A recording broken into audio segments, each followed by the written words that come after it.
শ্রীপুরবাসীর কাছে একটা মেসেজ দিতে চাই, সেটা হচ্ছে দর্শকের কোনো ঠাঁই এই শ্রীপুরে হবে না।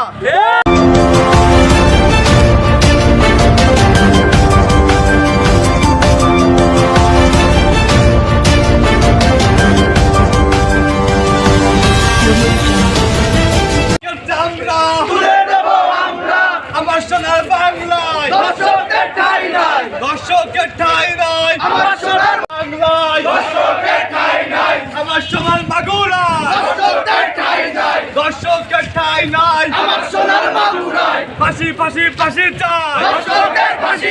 আমার মন দর্শকের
শ্রীপুরের তৌহিদি জনতা আজ জুম্মার নামাজ বাদে দর্শকদের বিরুদ্ধে যে প্রতিবাদী মিছিলটা করলো, আমরা সবাই সম্মিলিতভাবে শ্রীপুরবাসীর কাছে একটা মেসেজ দিতে চাই, সেটা হচ্ছে দর্শকের কোনো ঠাঁই এই শ্রীপুরে হবে না।